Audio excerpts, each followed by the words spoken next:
Hello दोस्तों, नमस्कार। स्वागत है आप सभी का एजुकेशन मंत्रा में।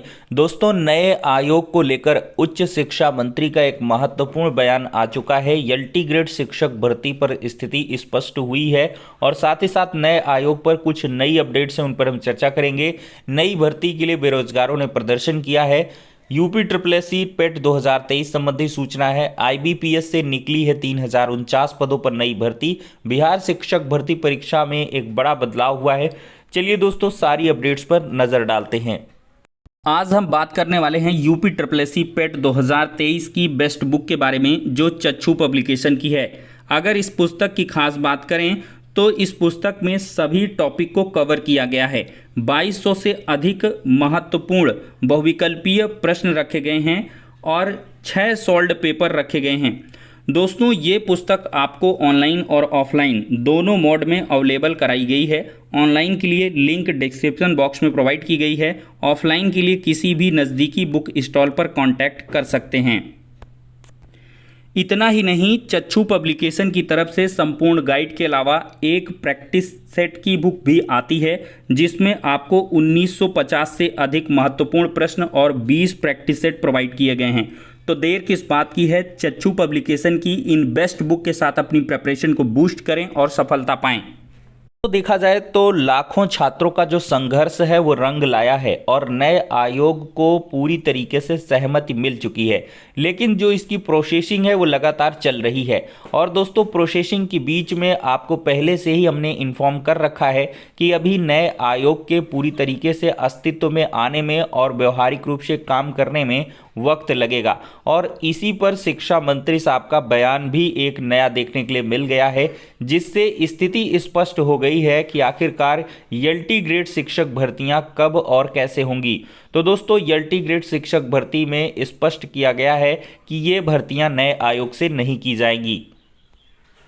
यहां पर दोस्तों साफ तौर पर देख सकते हैं, एडेड व परिषदीय स्कूलों में शिक्षक भर्ती नए आयोग से। उच्च शिक्षा मंत्री बोले 7 अगस्त से शुरू होने जा रहे सदन में पारित होगा विधेयक। यहाँ पर स्पष्ट तौर पर लिखा है कि राजकीय विद्यालयों और महाविद्यालयों में यूपीपीएससी ही भर्ती करेगा शिक्षकों की। तो नया आयोग सिर्फ एडेड शिक्षण संस्थानों और परिषदीय स्कूलों में ही शिक्षकों की भर्ती करेगा। राजकीय विद्यालयों और महाविद्यालयों में पूर्व की भांति उत्तर प्रदेश लोक सेवा आयोग के माध्यम से ही भर्तियां की जाएंगी। बुधवार को प्रयागराज आए प्रदेश के उच्च शिक्षा मंत्री योगेंद्र उपाध्याय ने सर्किट हाउस में यह बात कही है। मंत्री जी ने स्पष्ट किया है कि नए आयोग का मुख्यालय प्रयागराज में होगा। इसके लिए जगह देखी जा रही है। उच्चतर शिक्षा सेवा चयन आयोग और उत्तर प्रदेश माध्यमिक शिक्षा सेवा चयन बोर्ड के परिसर को भी विकल्प के रूप में देखा जा रहा है। जरूरत पड़ी तो नई जगह तलाश कर अलग से मुख्यालय बनाया जाएगा। मंत्री जी ने बताया है कि नए शिक्षा सेवा चयन आयोग के पास सभी एडेड शिक्षण संस्थानों में शिक्षकों की भर्ती की जिम्मेदारी है। अशासकीय माध्यमिक विद्यालयों में सहायक अध्यापक और प्रवक्ता भर्ती, अशासकीय महाविद्यालयों में असिस्टेंट प्रोफेसर भर्ती के पदों पर भर्ती नया आयोग करेगा। साथ ही चयन बोर्ड और उच्चतर शिक्षा सेवा चयन आयोग की जो भर्तियां करता रहा है, वे सभी भर्तियां नए आयोग को सौंप दी गई हैं। वहीं परिषदीय विद्यालयों में भी नया आयोग ही शिक्षक भर्ती करेगा। जबकि यहाँ पे पॉइंट नोट करिएगा, राजकीय विद्यालयों में एलटी ग्रेड शिक्षक भर्ती, प्रवक्ता भर्ती, असिस्टेंट प्रोफेसर भर्ती पूर्व की भांति उत्तर प्रदेश लोक सेवा आयोग करेगा। मंत्री जी ने बताया 7 अगस्त से सदन शुरू होने जा रहा है, जिसमें नए शिक्षा सेवा चयन आयोग से संबंधित विधेयक रखा जाएगा और विधेयक को पारित किए जाने के बाद राज्यपाल से मंजूरी लेकर नए आयोग के गठन की प्रक्रिया शुरू कर दी जाएगी। दोस्तों, यहीं पर देखा जाए तो समूह ग के 900 से अधिक पदों पर भर्ती के लिए हरी झंडी दे दी गई है। तो उच्च शिक्षा मंत्री योगेंद्र उपाध्याय ने अशासकीय सहायता प्राप्त महाविद्यालयों में समूह ग के 900 से अधिक पदों पर भर्ती को मंजूरी दे दी है। इन पदों को की जो भर्ती की प्रक्रिया है जल्द शुरू होगी और साथ ही 5 अल्पसंख्यक महाविद्यालयों को शिक्षक भर्ती शुरू करने की अनुमति दी है। अशासकीय महाविद्यालयों में वर्ष 12-13 में समूह ग के पदों पर कोई भर्ती तब से नहीं हुई है। इन पदों पर भर्ती कॉलेज प्रबंधन के माध्यम से होती है। मंत्री ने अशासकीय महाविद्यालयों में शिक्षक भर्ती की प्रक्रिया शीघ्र शुरू करने के निर्देश दिए हैं। और दोस्तों, यहाँ पर देखा जाए तो अल्पसंख्यक महाविद्यालयों में नए शिक्षा सेवा चयन आयोग के माध्यम से ही भर्ती होनी है, लेकिन 5 अल्पसंख्यक महाविद्यालयों में विशेष परिस्थितियों के मद्देनजर प्रबंधन स्तर से ही भर्ती पूरी करने के निर्देश दिए गए हैं। अब दोस्तों देखिए, नए आयोग से आज पहले करना होगा महीनों का इंतजार। तो पहले विधायिका से जारी होगा नए आयोग का अधिसूचना, उसके बाद अध्यक्ष, सदस्यों और अफसरों की नियुक्ति होगी। चयन बोर्ड की बिल्डिंग भी हैंडओवर करनी होगी।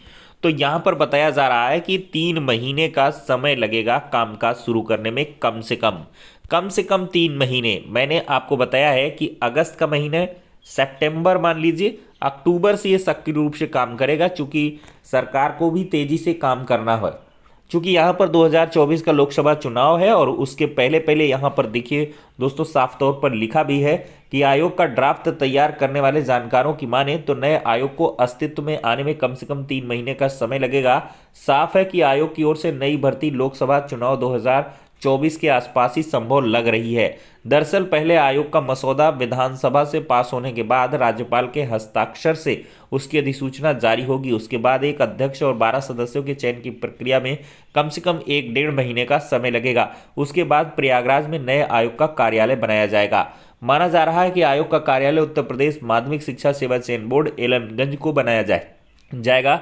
चूंकि उत्तर प्रदेश उच्चतर शिक्षा आयोग का कार्यालय किराए के भवन में संचालित है, इसलिए चयन बोर्ड को बिल्डिंग ही सबसे मुफीद स्थान है। चयन बोर्ड की बिल्डिंग हैंडओवर करने के लिए भी शासनादेश जारी होगा, क्योंकि चयन बोर्ड माध्यमिक शिक्षा विभाग की संपत्ति है और नए आयोग का काम उच्च शिक्षा विभाग देख रहा है। नए आयोग में सचिव, उपसचिव, परीक्षा नियंत्रक समेत अन्य अधिकारी कर्मचारी की भी नियुक्ति करनी होगी। ऐसे में इस साल के अंत तक ही नए आयोग की गतिविधियां शुरू होने की संभावना जताई जा रही है। दोस्तों देखा जाए तो डीएलएड की प्रवेश की डेट जो है एक बार फिर से बढ़ेगी। सचिव परीक्षा एवं प्राधिकारी ने इसका प्रस्ताव शासन को भेज दिया है। 2 बार आवेदन के बावजूद सीटें खाली रह गई हैं। बात करेंगे दोस्तों, संयुक्त युवा मोर्चा के बैनर तले बुधवार को पत्थर गिरजाघर धरना स्थल पर प्रतियोगी छात्रों ने मांगों को लेकर नारेबाजी की है और यहां पर दोस्तों 6 लाख रिक्त पदों पर भर्ती प्रक्रिया शुरू करने की मांग की गई है। और यहां पर दोस्तों बताया गया है कि परिषदीय विद्यालयों में 1,26,000 पोस्ट खाली हैं। राजकीय विद्यालयों में सहायक अध्यापक व प्रवक्ता के प्राप्त अध्याचनों पर भर्ती विज्ञापन, असिस्टेंट प्रोफेसर भर्ती परीक्षा, पुलिस भर्ती 52,000 और साथ ही साथ अन्य विभागों में यहाँ पर लाखों पदों पर भर्तियां की जाए। तो राजेश सचान ने कहा कि प्रदेश में बेरोजगार का बड़ा संकट है, लेकिन सरकार गंभीर नहीं है। अनिल सिंह ने कहा है कि रिक्त पड़े 6 लाख पदों पर भर्ती शुरू की जाए। और दोस्तों यहाँ पर देखा जाए तो गवर्नमेंट ऑफ यूपी ने यहाँ पर स्पष्ट किया है कल एक ऑफिशियल ट्विटर के माध्यम से कि सभी शिक्षकों के चयन का होगा एक आयोग। विधानमंडल के मानसून सत्र में उत्तर प्रदेश शिक्षा सेवा चयन आयोग विधेयक 2023 लाया जाएगा और इसको मंजूरी भी मिल जाएगी। दोस्तों बिहार शिक्षक भर्ती में एक बड़ा बदलाव हो चुका है। शिक्षक भर्ती की परीक्षा में बायोमेट्रिक हाजिरी लगेगी। बेहतर परीक्षा संचालन की तैयारी चल रही है। कई निर्णय लिए गए हैं। परीक्षा सख्ती से ली जाएगी। शेड्यूल जल्द जारी होगा। रवि भूषण है सचिव बीपीएससी। तो बिहार लोक सेवा आयोग बीपीएससी शिक्षक नियुक्ति परीक्षा की तैयारियों में जुट गया है। परीक्षा में किसी तरह की गड़बड़ी नहीं हो और कोई फर्जी अभ्यर्थी स्कॉलर बैठ ना सके, इसके लिए अभ्यर्थियों की बायोमेट्रिक उपस्थिति ली जाएगी।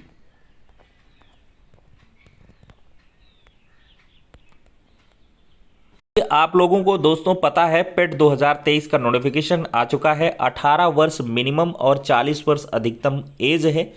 1 जुलाई 2023 के अनुसार आयु की गणना होगी। मान्यता प्राप्त बोर्ड से हाई स्कूल या समकक्ष परीक्षा उत्तीर्ण किए हों। 100 रुपये मात्र आवेदन शुल्क देना है। हायर सेकेंडरी लेवल के क्वेश्चन पूछे जाएंगे। 1/4 की नेगेटिव मार्किंग रहेगी। 30 अगस्त 2023 ऑनलाइन आवेदन की लास्ट डेट है। प्रारंभिक परीक्षा में प्रतिभाग करने वाले अभ्यर्थियों का स्कोर परीक्षा परिणाम आयोग की वेबसाइट पर अपलोड किए जाने की तिथि से 1 वर्ष तक मान्य रहेगा। आवेदन शुल्क 185 रुपये मात्र रखी गई है। तो upsc.gov.in इस ऑफिशियल वेबसाइट पर जाएं और फटाफट आवेदन करें। दोस्तों देखा जाए तो एक बड़ी भर्ती निकली है। 3049 पदों पर IBPS से प्रोबेशनरी ऑफिसर और मैनेजमेंट ट्रेनी के रिक्त पदों पर है। आयु की सीमा यहाँ पर 30 वर्ष 20 से 30 साल के बीच होना चाहिए। स्नातक डिग्री हो। और दोस्तों चयन का तरीका देख लीजिए। मुख्य परीक्षा प्रारंभिक परीक्षा का आयोजन होगा। मुख्य परीक्षा के आधार पर शॉर्टलिस्टिंग किए गए अभ्यर्थियों को साक्षात्कार यानी कि इंटरव्यू के लिए बुलाया जाएगा। साक्षात्कार में उपस्थित होने वाले अभ्यर्थियों को अपने मूल दस्तावेजों की स्वप्रमाणित प्रतियां सत्यापन के लिए प्रस्तुत करनी होंगी। चयन से संबंधित विस्तृत जानकारी के लिए ऑफिशियल नोटिफिकेशन को अवश्य देख लें। आवेदन की अंतिम तिथि 21 अगस्त 2023 रखी गई है। आवेदन शुल्क दोस्तों 850 रुपये है और www.ibps.in ये ऑफिशियल वेबसाइट है, यहाँ पर जाकर आप लोग ऑनलाइन आवेदन कर सकते हैं। तो फिलहाल के लिए दोस्तों ये हो गया आज का इंपॉर्टेंट वीडियो। नेक्स्ट में मिलते हैं।